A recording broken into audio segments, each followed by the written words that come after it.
नमस्कार, मैं खुशबू सिंह और आप देख रहे हैं यूपी लाइव टीवी। और इस वक्त मैं हूं आजमगढ़ में और देख सकते हैं कि यहाँ पे अलग ही एक भीड़ है। बता दूं कि आज जो चुनाव प्रचार है वो थम चुका है। इस वक्त हमारे साथ भोजपुरी के नामचीन कलाकार और एक अच्छा नेता है संतोष श्रीवास्तव जी। तो संतोष जी, कैसा माहौल देखने को मिला आपके अपने आजमगढ़ में? सबसे पहले मैं आजमगढ़ की जनता का बहुत बहुत धन्यवाद देना चाहता हूं। इतना शानदार स्वागत अपने सांसद जी का, अपने प्रत्याशी जी का किया कि मैं एकदम आजीवन ऋणी रहूंगा आजमगढ़ की जनता का। और आज की जनता ने बता दिया कि 4 तारीख को कमल का फूल खिलेगा और अब की बार 400 पार। जो 400 पार है उसमें आजमगढ़ ए से शुरू होता है, पहले से शुरू हो जाएगा, उसमें आजमगढ़ सबसे पहले रहेगा। आप तो यहीं पे रहते हैं, आप प्रतिनिधि के तौर पे भी यहाँ पे आपने बहुत काम किया है। कितना बदलाव अभी भी बचा हुआ है? क्योंकि काफी बदलाव, रोड की जो समस्या है वो खत्म दिखी आजमगढ़ में।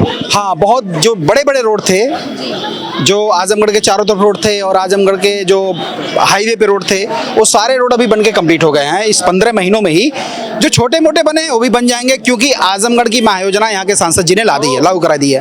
हमारे श्री कृष्ण जी हैं, देखिए, और इनके सहयोग से और इनकी जो यूथ की टीम है, और ये है अपने ऋतिक जायसवाल जी हैं, इन लोगों की जो यूथ की टीम है, ध्रुव मिश्रा जी हैं, बहुत सारे एक्टर हैं, देखिए सीपी भाई हैं, सारे लोग जो हैं मौजूद हैं। इन लोगों की बहुत अच्छी यूथ की टीम है और इस चुनाव में तो इन्होंने इतना पसीना बहाया है कि मतलब आर पार हो जाएगा 100%। किस तरह देख रहे हैं सर इस चुनाव को आप? देखिए, सबसे बड़ी बात, एक तरफ झूठ है, एक तरफ सच है। ये चुनाव सच और झूठ के बीच में है।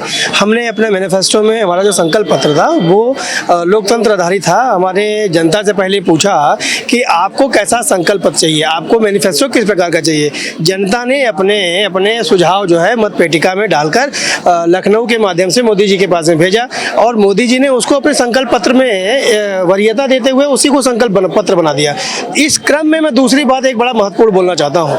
देखिए, पिछली बार का जो हमारा संकल्प पत्र था, जो हमारा मैनिफेस्टो था, 97% का अचीवमेंट है, सक्सेसफुल अचीवमेंट है कि हम लोगों ने जो वायदे किए थे, धारा 370 बोला हटाना है, ये हमारे मैनिफेस्टो में था तो हट गया। हमने बोला था राम मंदिर, 500 साल से इंतजार था लोगों को, बना दिया।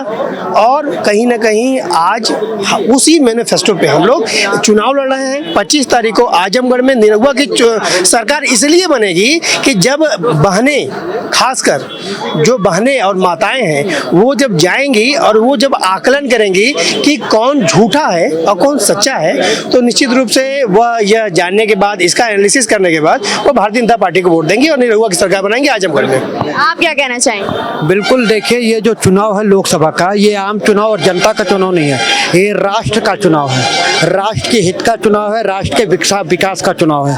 आपको पता होना चाहिए कि हमारे मोदी जी का वादा है कि आने वाले समय में भारत विकसित राष्ट्र बनेगा। और हम आजमगढ़ के जनमानस से नहीं, पूरे भारत से ये कहते हैं कि अगर भारत को राष्ट्र में विकसित करना है और अगर राष्ट्र गुरु बनाना है तो उसके लिए आपको मोदी जी को और भारतीय जनता पार्टी के पक्ष में वोट करना होगा। इसी में राष्ट्र का हित है और राष्ट्र से सर्वोपरि कुछ होता नहीं है। देखिए, 25 तारीख को मैं एक बात और बता, 25 तारीख को जो दिल्ली की मुख्य धारा है ना, उस मुख्य धारा में आजमगढ़ को जोड़ने की नितांत रूप से आवश्यकता है। ये सबसे बड़ी प्राथमिकता है आजमगढ़ की महान जनता का। ये सबसे बड़ी डिमांड है कि जो दिल्ली में मुख्य धारा बह रही है, लखनऊ में जो मुख्य धारा बह रही है, उससे हम आजमगढ़ को कैसे जोड़े। इसलिए निरहु को चुनाव जिताना आजमगढ़ की मजबूरी है। आप क्या कहना चाहेंगे इस बार? आपको क्या लगता है? एक लाइन, आजमगढ़ में कोई नहीं अखाड़े में, साइकिल बिक गई कबाड़े में। आप तो जमीन से जुड़े, बहुत दिन से आप गांव घूम रहे, मैंने आपको देखा। किस तरह का माहौल है जमीनी स्तर पे? जमीनी स्तर पे भारतीय जनता पार्टी चुनाव जीत रही है।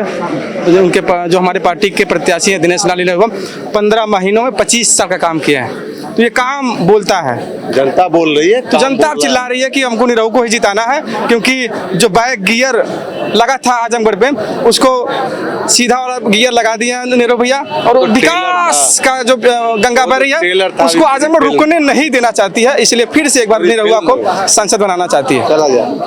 तो देखा जी, ये कुछ गाना चाहते हैं ना जी। जो राम को लाए हैं हम उनको लाएंगे, फिर से भारत में हम भगवा लहराएंगे। अयोध्या भी सजा दी है, काशी भी सजाई है। मेरे कृष्ण कृपा कर दे, मेरे कृष्ण कृपा कर दे, मेरे कृष्ण कृपा कर दे, मथुरा भी सजाएंगे। उत्साह देख रहे हैं लोगों में और इस वक्त जी जी आज आपने देखा होगा कि जितने भी यूथ पूरी रैली में यूथ दिखा होगा आपको। एक आजमगढ़, एक नया आजमगढ़ दिखा होगा आपको। ऐसे आप अगले चुनाव में भी आई थी, वहाँ में काफी उत्साह दिखा मुझे। मतलब ऐसा जोश मैंने अभी किसी चुनाव में नहीं, किसी नेता के लिए नहीं, किसी प्रत्याशी के लिए नहीं देखा था। लेकिन पहली बार इतनी बड़ी रैली नहीं, इसको रैला बोल सकते हैं हम लोग, बहुत बड़ी। और सारे युवा भारतीय जनता पार्टी के साथ है, दिनेश लाल यादव के साथ है, क्योंकि युवाओं को अपना भविष्य भारतीय जनता पार्टी में दिख रहा है। माननीय मोदी जी में दिख रहा है, माननीय योगी जी में दिख रहा है, प्रधानमंत्री में जी में दिख रहा है, अमित शाह जी में दिख रहा है, राजनाथ जी में दिख रहा है और निरहुआ जी में दिख रहा है। तो इस बार सारे यूथ भाजपा के साथ। चलिए देखते हैं भाजपा समर्थक की जो उम्मीदें हैं, जो दावे हैं, वो 4 जून को तो साफ हो जाएगा। लेकिन अभी के लिए इतना ही।